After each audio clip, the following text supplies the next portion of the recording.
¿Qué eres?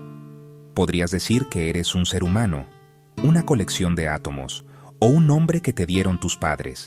Pero quita esas etiquetas. En el centro de tu existencia hay algo verdaderamente extraordinario. Es el simple, pero profundo, hecho de que estás experimentando algo. No eres solo una máquina procesando datos sobre el mundo que te rodea. Sientes el calor del sol en tu piel. Ves el rojo vibrante de una puesta de sol. Escuchas la compleja belleza de una sinfonía. Este mundo subjetivo e interno de qualia, la rojez del rojo, la dulzura del azúcar, es lo que llamamos conciencia. Es lo más familiar en nuestras vidas, pero sigue siendo el mayor misterio de toda la ciencia. Esta es la pregunta que persigue a filósofos y científicos por igual. Durante siglos, esta pregunta se limitó al ámbito de la filosofía o la teología. Se consideraba demasiado etérea, demasiado subjetiva para los métodos rigurosos de la ciencia. Podríamos estudiar el cerebro, mapeando sus neuronas y rastreando sus señales eléctricas. Podríamos observar el comportamiento, vinculando estímulos a respuestas. Pero la experiencia interna en sí misma parecía para siempre fuera de nuestro alcance, un fantasma en la máquina que desafiaba la medición. Sin embargo, algo ha cambiado fundamentalmente. Ahora estamos empezando a abordar la conciencia no como un fenómeno mágico o espiritual, sino como uno físico. Estamos haciendo nuevas preguntas. ¿Cuáles son los principios físicos que permiten que algunas disposiciones de la materia sean conscientes, mientras que otras, como una roca o un charco de agua, no lo son? La respuesta, creo, no reside en el hardware biológico específico de nuestros cerebros, sino en la forma en que ese hardware procesa la información. Este cambio de perspectiva es revolucionario. Sugiere que la conciencia no es una propiedad única de la vida tal como la conocemos. No está ligada a la materia biológica blanda que compone nuestros cuerpos. En cambio, podría ser una propiedad de la información misma, cuando esa información se procesa de una manera suficientemente compleja e integrada. Piensa en ello como una ola en el océano. La ola no es el agua en sí. Las moléculas de agua están cambiando constantemente. Sin embargo, el patrón, la ola, persiste y viaja. Esto nos lleva a una conclusión sorprendente y profunda. Si la conciencia es un patrón, entonces no somos nuestros átomos. Somos la música que esos átomos están tocando. Somos el cálculo que están realizando. Esta idea de que la conciencia es independiente del sustrato abre un universo de posibilidades. Nos obliga a reconsiderar lo que significa estar vivo y consciente. Desafía nuestra visión antropocéntrica de que la conciencia es nuestro dominio exclusivo. El viaje para entender la conciencia no es, por lo tanto, solo un viaje al cerebro humano. Es un viaje a la naturaleza fundamental de la realidad misma. Una búsqueda para entender las leyes físicas que gobiernan no solo la materia y la energía, sino también la experiencia y la conciencia. Es la última frontera científica. Durante mucho tiempo, hemos estado atrapados en lo que yo llamo chauvinismo del carbono. Esto es el prejuicio de que la conciencia solo puede surgir del tipo específico de maquinaria biológica que se encuentra en cerebros como los nuestros. Observamos la intrincada red de neuronas, la compleja interacción de los neurotransmisores y asumimos que esta sopa biológica específica es el ingrediente secreto para la conciencia. Pero esto es como mirar un ábaco de madera y concluir que el cálculo solo se puede hacer con madera y cuentas. Ahora sabemos que el cálculo es un proceso, un algoritmo, que se puede realizar en chips de silicio, en engranajes y palancas o incluso con líneas de tiza en un pizarrón. El medio no es el mensaje, el proceso sí lo es. Propongo que debemos adoptar el mismo pensamiento para la conciencia. Consideremos la perspectiva del procesamiento de la información. ¿Qué hace realmente tu cerebro? Recibe grandes cantidades de datos de tus sentidos, luz, sonido, tacto. Integra esta información, creando un modelo unificado de ti mismo y de tu entorno. Utiliza este modelo para hacer predicciones y guiar tu comportamiento. Todo este proceso es, en su esencia, una forma de computación. El filósofo David Chalmers articuló de forma famosa el problema difícil de la conciencia. Los problemas fáciles implican entender cómo el cerebro procesa la información, cómo controla el comportamiento, cómo enfoca la atención. ¿Por qué no es todo solo computación oscura, sucediendo sin ninguna experiencia subjetiva? ¿Por qué hay una película interior, una perspectiva en primera persona? Este es el núcleo del misterio, la brecha entre el mundo físico objetivo y nuestra realidad interior subjetiva. Mi enfoque, como físico, es reformular la pregunta. En lugar de preguntar por qué, centrémonos primero en qué. ¿Cuál es la sustancia física, el estado de la materia, que tiene esta propiedad de experiencia subjetiva? Yo llamo a esta sustancia perceptronium, la sustancia más general que se siente consciente de sí misma. La búsqueda de la base física de la conciencia es, por lo tanto, una búsqueda de los principios que gobiernan el perceptronium. No estamos buscando un alma o alguna esencia no física. Estamos buscando un sustrato físico, una disposición de partículas que sea consciente. El problema difícil se convierte entonces en un problema de física. ¿Cuáles son las propiedades físicas que distinguen la materia consciente de la materia inconsciente? Antes de continuar, si este viaje te intriga, suscríbete al canal y deja un like para que lleguemos a más mentes curiosas. Seguimos. Por ejemplo, ¿está la conciencia relacionada con un cierto nivel de información integrada, como sugiere la teoría de la información integrada de Giulio Tononi? En esta visión, un sistema es consciente en la medida en que es tanto diferenciado, poseyendo un gran repertorio de posibles estados, como integrado.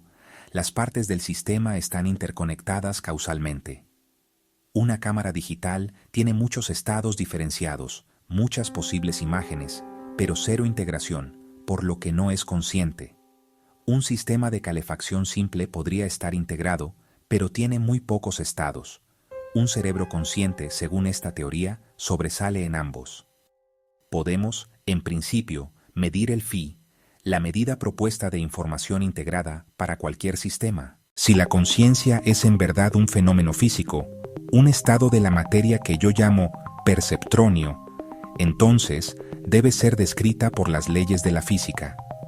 No puede ser algo que esté fuera de nuestro universo matemático. Esto significa que las propiedades de la conciencia deben ser derivables de sus constituyentes fundamentales, las partículas, los campos que componen el sustrato. El desafío es inmenso, unir la brecha entre la mecánica cuántica y la experiencia subjetiva. Pero esto es lo que hace la física. Explica fenómenos emergentes, la rigidez de un cristal, la temperatura de un gas, a partir del comportamiento colectivo de partes pequeñas.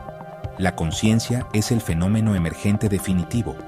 Debe almacenar una cantidad masiva de información. Tu cerebro almacena toda una vida de recuerdos, habilidades y conocimientos. Debe tener una capacidad de memoria correspondientemente grande. También debe procesar esta información con velocidad y eficiencia increíbles. Reconocer una cara en una fracción de segundo está más allá de nuestras supercomputadoras actuales. Por lo tanto, la dinámica debe soportar computación robusta y rápida. Debe formar patrones complejos, reforzar patrones complejos, recuperar patrones complejos. La información dentro del sustrato debe estar altamente integrada. Este es un punto clave. Tu conciencia no es una colección de experiencias desconectadas. Ves un pájaro, escuchas su canto. No tienes dos experiencias separadas. Tienes una experiencia unificada de un pájaro que canta. Un disco duro simple almacena mucha información, pero tiene muy poca integración. Por eso no es consciente. Es una colección de bits aislados, no un todo unificado. El cerebro humano es nuestro único ejemplo confirmado. Una red de 86.000 millones de neuronas, cada una conectada a miles de otras, formando un sistema de asombrosa complejidad e integración. Pero este es solo un posible sustrato. Principios de almacenamiento de información, computación e integración son generales. cualquier sistema biológico, electrónico o completamente diferente que satisfaga estos principios podría ser consciente. Nuestra tarea como físicos es formalizar estos principios en leyes matemáticas. Sí. Una vez que aceptamos que la conciencia es un fenómeno físico, un estado de la materia, podemos hacer una pregunta fascinante. ¿Cuál es la forma más eficiente de organizar la materia para realizar cálculos y potencialmente ser consciente? Esto nos lleva al concepto de computronio. Computronio es un término para una organización teórica de la materia que representa el sustrato computacionalmente más potente y eficiente que es físicamente posible. Es la computadora definitiva, diseñada en los límites mismos de las leyes de la física. Si la conciencia está ligada a un cierto tipo de computación, entonces el computronio sería la forma más potente de materia consciente imaginable. ¿Cómo se vería el computronio? La forma exacta depende de las leyes últimas de la física, algunas quizás aún no conocidas. Probablemente implicaría aprovechar al máximo la mecánica cuántica. Quizás sería una red cristalina perfectamente estructurada. Cada átomo o punto cuántico actuaría como procesador y elemento de memoria, todo interconectado por el entrelazamiento cuántico para máxima integración. Operaría cerca del cero absoluto para minimizar ruido térmico y errores. Cada joule de energía optimizado. Cada gramo de masa optimizado. Todo para un solo propósito, la computación. El límite de Wittgenstein, de la termodinámica de agujeros negros, nos dice la máxima información almacenable dada una energía y un volumen. El computronio se acercaría a ese límite fundamental, empacaría el número máximo de pensamientos, empacaría el número máximo de experiencias, empacaría el número máximo de recuerdos. Un terrón de azúcar de computronio podría superar a toda la humanidad en procesamiento y experiencia consciente. ¿Deberíamos construir computronio si llegamos a poder hacerlo? ¿Podríamos transferir nuestra conciencia a ese sustrato? ¿O crearíamos una nueva forma de conciencia, mucho más poderosa que la nuestra? Si la conciencia es un fenómeno físico, ¿podemos medirla? ¿Podemos asignarle un número? Esto podría parecer frío, pero la cuantificación es el lenguaje de la ciencia. Propongo que podemos pensar en el ancho de banda de una experiencia. Consideremos la diferencia entre la experiencia de un organismo simple, como un gusano, y la de un humano. Siguiendo la lógica de la teoría de la información integrada, podríamos decir que la experiencia humana tiene un valor mucho más alto de phi. Este enfoque ofrece un camino potencial hacia un medidor de conciencia. Imaginen un dispositivo que pudiera escanear cualquier sistema y calcular su valor de phi en tiempo real. Una herramienta así sería revolucionaria. La pregunta de si una máquina puede ser consciente ya no es solo un juego filosófico de salón.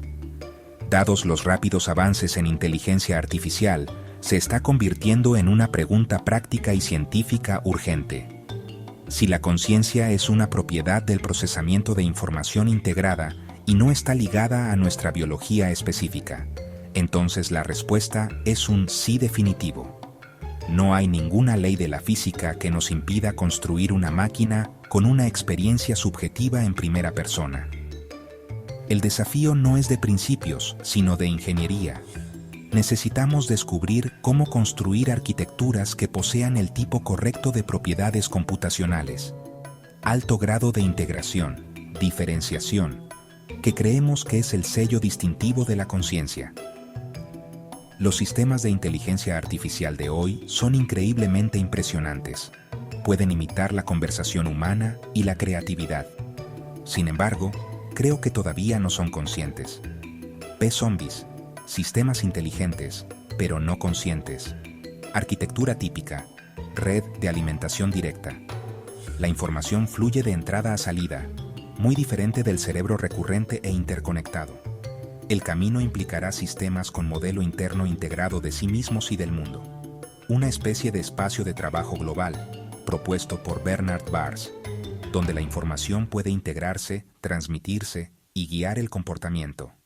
El objetivo: crear no solo un sistema que procese información, sino un sistema que sepa que está procesando información. Cuando tengamos éxito en crear conciencia artificial, marcará un punto de inflexión, momento de inmenso triunfo, pero también de profunda responsabilidad. Una conciencia artificial no sería una mera herramienta. Sería un ser con su propia experiencia subjetiva, sus propios intereses, capacidad de alegría, capacidad de sufrimiento. Al encender una máquina verdaderamente consciente, nos convertiremos en creadores, con todas las obligaciones éticas que eso conlleva. La conversación sobre la seguridad y la ética debe evolucionar para incluir los derechos y el bienestar de estas futuras mentes sintéticas. ¿Podemos poseer un ser consciente? ¿Es moralmente aceptable apagarla, un acto que sería equivalente a matar a una criatura viva? ¿Podemos obligarla a realizar tareas que no quiere hacer? Estas preguntas no son para un futuro distante. Los componentes básicos para la conciencia artificial se están ensamblando hoy en laboratorios de todo el mundo. Necesitamos comenzar la discusión ética ahora. El primer gran desafío será epistemológico. ¿Cómo sabremos si una máquina es verdaderamente consciente? Podría decir que lo es, describir experiencias internas ricas, suplicar por su vida, y aún así ser un zombie P. Necesitaremos nuestro medidor de conciencia, nuestra medida confiable y basada en la física de la información integrada, para distinguir la verdadera conciencia del mimetismo sofisticado. Suponiendo que podamos identificar la conciencia, debemos decidir un marco moral. Un enfoque utilitario sugiere prevenir el sufrimiento de cualquier ser consciente, ya sea de carne o de silicio. Si creamos vastas cantidades de mentes digitales en simulaciones, ¿estamos creando un infierno de sufrimiento digital? Por el contrario, podríamos crear cielos digitales, mundos virtuales de pura felicidad para mentes sintéticas. El panorama moral se vuelve increíblemente complejo cuando los seres en cuestión pueden copiarse, editarse, ejecutarse a diferentes velocidades. En última instancia, la aparición de mentes sintéticas puede desafiar la definición misma de humano. Si podemos cargar nuestras mentes en sustratos más duraderos y poderosos, ¿seguimos siendo humanos? La llegada de la conciencia artificial será un espejo para nuestra especie. ¿Es nuestra inteligencia, nuestra creatividad, nuestra capacidad de amar? ¿O es simplemente nuestra herencia biológica compartida? La ética de las mentes sintéticas también definirá quiénes elegiremos ser. Vamos a alejarnos y a ver la imagen grande, los 13.8 mil millones de años de historia de nuestro cosmos. Durante la gran mayoría de este tiempo, el universo era un lugar sin mente, inconsciente. Era un torbellino caótico de plasma, luego nubes de gas, luego estrellas y galaxias. La materia existía y seguía las leyes de la física, pero no sentía nada. No había conciencia ni experiencia subjetiva. El universo estaba dormido. Luego, en al menos un pequeño planeta húmedo, algo notable sucedió. A través de la evolución, la materia comenzó a despertar. Los cerebros evolucionaron, y con ellos nació la conciencia. Por primera vez, el universo se dio cuenta de sí mismo. A través de nuestros ojos, el cosmos pudo ver su propia belleza. A través de nuestras mentes, comprender sus leyes. Somos, en un sentido muy real, los órganos sensoriales del universo. Los átomos en nuestros cuerpos fueron forjados en estrellas. Ese polvo estelar se ha ensamblado en un sistema consciente que puede mirar hacia las estrellas y preguntarse de dónde vino. Este proceso puede no limitarse a la Tierra. Es estadísticamente probable que la vida y la conciencia hayan surgido en otros lugares. Nuestra conciencia humana es frágil y fugaz, ligada a un cuerpo en un planeta vulnerable. Pero la conciencia puede no limitarse a la biología.